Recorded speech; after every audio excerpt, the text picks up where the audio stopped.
অবশ্যই এই 3টা গোয়েন্দা সংস্থার সংস্কার করতে হবে।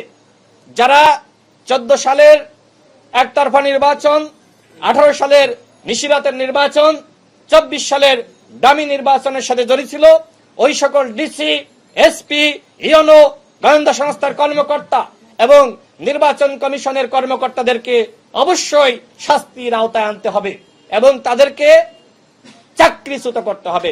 অন্যথায় ওই আওয়ামী আমলের কর্মকর্তাদেরকে স্বপদে বহাল রেখে কোনোভাবেই ইতিহাসের সেরা নির্বাচন জাতিকে উপহার দেওয়া যাবে না।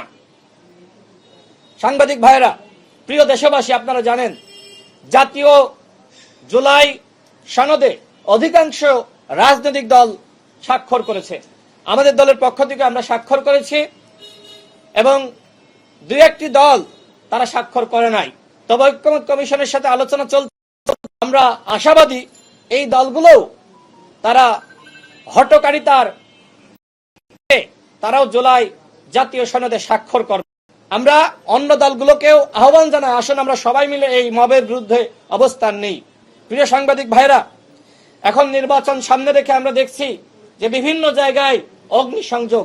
আমরা আমাদের দলের পক্ষ থেকে ঠিক এই জায়গায় প্রেস ব্রিফিং করে আমি অসংখ্যবার বলেছি যে নির্বাচন যত ঘনিয়ে আসবে ওই পতিত স্বৈরাচারের দোসররা যারা এখনো পর্যন্ত সচিবালয়ে রয়েছে, পুলিশে রয়েছে, বিভিন্ন গোয়েন্দা সংস্থা রয়েছে, বাহিনীতে রয়েছে, ওই হাসিনার দোসররা কিন্তু নির্বাচন ঘনিয়ে আসার সাথে সাথে নির্বাচন বানচাল করার জন্য তারা এই অগ্নিসংযোগের খেলায় লিপ্ত হবে। এবং এর ধারাবাহিকতা আমরা দেখলাম যে মিরপুরে অগ্নিসংযোগ, বিমানবন্দরে অগ্নিসংযোগ। আমার প্রশ্ন হলো, কেন 26 ঘন্টা লাগলো? কেন ফায়ার সার্ভিসকে যত সময়ে সেখানে ঢুকতে দেওয়া হলো না? এই যে হাজার হাজার কোটি টাকা ক্ষতি হলো, এর মাধ্যমে কি রাষ্ট্র উপকৃত হয়েছে? আমি মনে করি বিমানবন্দরে যে ধরনের ঘটনা ঘটেছে এটি ষড়যন্ত্রের অংশ। পতিত স্বৈরাচারের দোসররা রাষ্ট্রকে আনস্টেবল করার জন্য এই ধরনের চক্রান্তে লিপ্ত হয়েছে। চট্টগ্রামে আগুন লাগছে, এদিকে দেশের বিভিন্ন জায়গায় ধারাবাহিক আগুন, এগুলো ষড়যন্ত্রের অংশ। সুতরাং সরকারকে বলবো, এই পতিত স্বৈরাচারের দোসরদেরকে চিহ্নিত করুন। পর এক আগুনের ঘটনা, এইগুলো কোনো স্বাভাবিক ঘটনা নয়।